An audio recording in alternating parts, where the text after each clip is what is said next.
Menteri Energi dan Sumber Kawasan Raja Ampat sebut terancam. Kampanye Save Raja Ampat. Tagar Save Raja Ampat saat ini viral di media sosial. Viralnya tagar Selamatkan Raja Ampat dikarenakan destinasi wisata dunia ini disebut-sebut terancam aktivitas.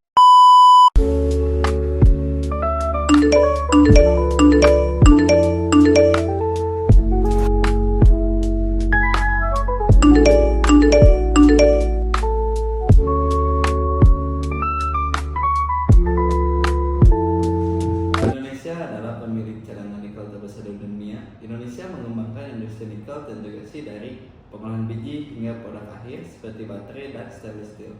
Pasar daur ulang baterai EPI diperkirakan tumbuh pesat mencapai 62,2 juta US dollar pada tahun 2030 dengan volume baterai bekas lebih dari 10.000 ton per tahun.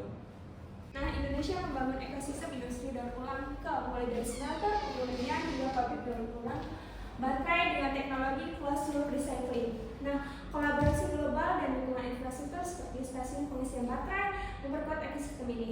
Pemerintah memberi insentif fiskal dan investasi dan pengembangan industri hijau. Secara ekonomi, daur ulang nikel menurunkan biaya produk hingga 30%, menciptakan sekitar 10.000 lapangan kerja hijau dan meningkatkan kontribusi pada PDB serta ekspor nasional. Nah, industri ini mendukung ekonomi sirkular, mengurangi dampak lingkungan, dan memperkuat posisi Indonesia di pasar global baterai dan kendaraan listrik. Pemerintah Indonesia telah mengembangkan kebijakan dan peraturan untuk pengembangan industri daur ulang nikel dalam rangka menuju transisi net zero emission. Dari sisi teknis, ada peraturan Menteri Lingkungan Hidup dan Kehutanan nomor 12 tahun 2021 yang menetapkan baku mutu emisi untuk fasilitas daur ulang baterai litium termasuk yang mengandung nikel. Regulasi ini mewajibkan pemantauan emisi secara otomatis dan manual untuk fasilitas yang berkapasitas besar. Tujuannya jelas untuk mendorong industri menerapkan teknologi bersih yang ramah lingkungan sepanjang proses daur ulang nikel. Tidak hanya itu, Peraturan Presiden Nomor 55 Tahun 2019 tentang percepatan kendaraan bermotor listrik berbasis baterai (KBRBB) menjadi fondasi untuk membangun ekosistem kendaraan listrik dan baterai di Indonesia. Dukungan kebijakan ini tidak berhenti di situ. Ada peraturan dari Permen Nomor 28 Tahun 2020 dan Nomor 7 Tahun 2022 yang mengatur tingkat komponen dalam negeri TKDN untuk baterai listrik. Indonesia menjadi produsen nikel terbesar di dunia. Akan tetapi, tidak banyak orang yang tahu bahwa dari hasil produksi tersebut meninggalkan jejak-jejak jutaan ton limbah bentuk padatan. Pertanyaannya sekarang, apakah limbah-limbah tersebut hanya akan menjadi beban atau justru bisa menjadi sumber energi baru yang lebih ramah lingkungan? Limbah nikel bukan sekedar masalah lingkungan, tapi ada peluang besar yang belum kita manfaatkan. Penelitian demi penelitian menunjukkan bahwa slag nikel dapat bertransformasi menjadi bahan konstruksi di masa depan. Ini bukan wacana, ini adalah bukti nyata dan saatnya kini kita harus membuktikan. Slag nikel yang selama ini dianggap limbah ternyata menyimpan potensi besar sebagai material konstruksi. Penelitian menunjukkan bahwa slag halus dari PT Antam Pemala dapat digunakan sebagai agregat halus dalam aspal beton, dan hasil uji labnya sudah memenuhi standar Bina Marga. Tak hanya itu, slag juga dapat berfungsi sebagai agregat kasar yang meningkatkan stabilitas struktur aspal. Bahkan, kombinasi antara slag dan fly ash mampu menciptakan campuran ringan dengan daya dukung tinggi dan tingkat pengembangan yang sangat rendah. Dalam stabilitas tanah, penambahan slag ke tanah lempung mampu meningkatkan kekuatan tanah secara signifikan, dari CBR 2,9% menjadi lebih dari 22%, serta meningkatkan kekuatan tekan tanpa terkekang hingga 50%. Kandungan silika dan oksida besi yang tinggi juga menjadikan slag nikel cocok sebagai bahan substitusi semen dalam beton biopolimer. Campurannya terbukti lebih kuat dan lebih tahan lama terhadap kondisi lingkungan ekstrim. Potensinya pun meluas, mulai dari bahan baku keramik tahan panas hingga absorben logam berat. Bahkan, slag nikel dari smelter terbukti dapat menurunkan kadar kromium heksavalen dalam air hingga 82%. Slag juga mulai dimanfaatkan sebagai bahan abrasif dan pelapis tahan api. Komposisinya memungkinkan pembuatan batu tahan panas dengan suhu di atas 1500 derajat Celcius dan konduktivitas rendah. Cocok untuk shotcrete dan backfill tambang bawah tanah.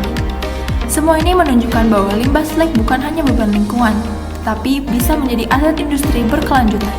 Dengan dukungan regulasi dan ekosistem daur ulang yang kuat, slag nikel bisa menjadi solusi nyata menuju target net zero emission di Indonesia. Daur ulang nikel di Indonesia mencangkup pengolahan peleburan slag, limbah baterai NMC, dan limbah katalis nikel bekas. Pendekatan ini tidak hanya meningkatkan efisiensi sumber daya dan nilai tambah produk, tetapi juga mengurangi dampak lingkungan dan mendukung target keberlanjutan nasional khususnya net zero emission dan ekonomi sirkular. Mau tahu teknologi apa yang digunakan? Yuk simak video ini lebih lanjut. Kita mulai dari limbah slag nikel residu padat dari proses pirometalurgi biji nikel laterit di Morowali. Sebuah penelitian mengungkap bahwa slag ini masih mengandung logam berharga seperti nikel sekitar 1,5%, besi 50%, silikon 33%, kromium 4%, mangan 1,5%, dan seng 0,3%. Penelitian ini menggunakan metode kompleksasi kimia dengan bantuan asam nitrat, amonia, dan DEDTC. Nikel dalam slag berhasil diekstraksi menjadi senyawa kompleks NiDEDTC. Bentuk kristalnya rock-like dengan kandungan nikel sekitar 7,8%. Yang paling menakjubkan, tingkat recovery nikel mencapai 94,9% dengan efisiensi kompleksasi 83,4%. Proses ini juga berhasil memisahkan nikel secara selektif tanpa mengikut sertakan logam lain seperti besi, kromium, mangan, dan seng, sehingga ramah lingkungan dan mendukung target net zero emission di sektor pertambangan dan metalurgi. Selain itu, slag nikel juga dimanfaatkan sebagai bahan konstruksi seperti batako dan paving dengan formulasi 70% slag nikel, 20% fly ash, dan 10% semen yang memiliki kekuatan dan kepadatan yang baik. Selanjutnya, daur ulang limbah baterai NMC. Daur ulang limbah baterai NMC ini menggunakan metode hidrometalurgi yang ramah lingkungan dengan kombinasi asam fosfat dan asam oksalat. Metode ini mencapai efisiensi pelendian nikel sebesar 99,90%, sementara pelendian mangan dan kobalt lebih rendah. Mekanisme pelendian melibatkan 5 tahap utama, mulai dari difusi asam fosfat ke permukaan padat, absorpsi, reaksi dengan logam, difusi produk reaksi, hingga reduksi oleh asam oksalat. Model shrinking core digunakan untuk menjelaskan proses ini secara kinetik dan termodinamik. Kombinasi asam organik ini bersama proses pengkapan dengan Cyanex 272 menghasilkan metode daur ulang yang efisien, berkelanjutan, dan berpotensi diterapkan skala besar, mendukung ekonomi sirkular dan pengelolaan limbah baterai kendaraan listrik. Dan yang terakhir, pemanfaatan limbah katalis nikel bekas. Daur ulang limbah katalis nikel bekas dari industri hidrogenasi dan penggunaan minyak yang masih banyak mengandung nikel hingga 50% dan bersifat toksik.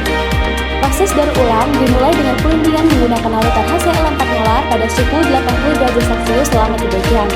Nitrat nikel dicampur dengan garam kobalt dan mangan, kemudian diendapkan menggunakan NaOH dan asam oksalat membentuk prekursor oksalat NMC.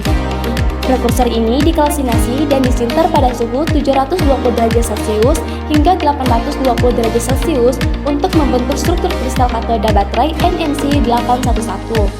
Hasil karakterisasi menunjukkan struktur kristal heksagonal alpha NaFeO2 yang sesuai standar komersial dengan kinerja elektrokimia terbaik pada suhu sintering 820 derajat Celcius, yaitu kapasitas discharge 110,44 mAh per gram dan retensi kapasitas 87,18% setelah 5 siklus. Teknologi ini tidak hanya mengatasi limbah berbahaya, tetapi juga mendukung pengembangan teknologi penyimpanan energi dan ekonomi sirkular berbasis logam sekunder. Melalui tiga proses tersebut, dapat dilihat bahwa masing-masing ternyata memiliki keunggulan tersendiri. Seperti misalnya, pada metode kompleksasi slag, itu bisa dilihat bahwa keunggulannya yaitu selektivitas dan juga stabil dalam lingkungan. Metode hidrometalurgi organik dari limbah baterai memiliki keunggulan yaitu efisiensi yang tinggi dan juga memiliki jejak karbon yang rendah. Sebagai upaya mendukung transisi energi dan pengelolaan sumber daya secara berkelanjutan, strategi penerapan teknologi daur ulang nikel di Indonesia perlu dilakukan dengan pendekatan yang berbasis pada sumber limbahnya. Slag nikel misalnya, dapat dimanfaatkan langsung di kawasan industri smelter seperti di Morowali dan Halmahera, yang memang menjadi pusat pengolahan nikel nasional. Sementara itu, limbah baterai lebih tepat diterapkan dalam ekosistem kendaraan listrik nasional, karena keterkaitannya dengan kebutuhan bahan baku baterai sekunder. Di sisi lain, limbah katalis sangat cocok untuk didaur ulang di sektor petrokimia, yang merupakan pengguna utama material tersebut. Strategi penting lainnya adalah mengintegrasikan teknologi daur ulang ini ke dalam rantai hilirisasi industri nikel. Salah satu contoh implementasinya dapat dilakukan melalui Indonesia Battery Corporation serta melalui pengembangan pilot plant modular yang ditempatkan di kawasan industri. Untuk menjamin keberlanjutan, penting bagi kita untuk mengembangkan teknologi yang lebih ramah lingkungan, seperti penggunaan pelarut organik. Di saat yang sama, kita juga harus terus mendorong kegiatan riset dan pengembangan, terutama yang berfokus pada peningkatan efisiensi proses daur ulang. Dari ketiga jenis limbah nikel yang telah dibandingkan, daur ulang slag peleburan nikel merupakan pilihan terbaik dan paling direkomendasikan dan paling fleksibel untuk diterapkan, khususnya dalam jangka panjang hingga menengah di Indonesia. Alasannya cukup kuat. Pertama, limbah slag tersedia dalam jumlah yang sangat besar dan terus-menerus dihasilkan dari kegiatan smelting nikel, terutama di kawasan industri seperti Morowali dan juga Halmahera. Kedua, infrastruktur smelter sudah tersedia, sehingga proses integrasi daur ulang menjadi jauh lebih mudah. Ketiga, proses daur ulang ini juga terbukti cukup efisien dan stabil dari sisi lingkungan. Pemerintahan perlu memberikan insentif fiskal serta memperluas regulasi pengolahan limbah industri agar mencakup slag dan katalis. Selain itu, diperlukan penguatan logistik daur ulang dan pengembangan ekonomi sirkular melalui pelibatan UMKM, startup, dan pelatihan tenaga kerja. Dengan strategi terpadu ini, Indonesia dapat mengoptimalkan pemanfaatan nikel sekunder secara berkelanjutan, menekan kebergantungan terhadap penambangan primer, dan mempercepat transisi menuju net zero emission.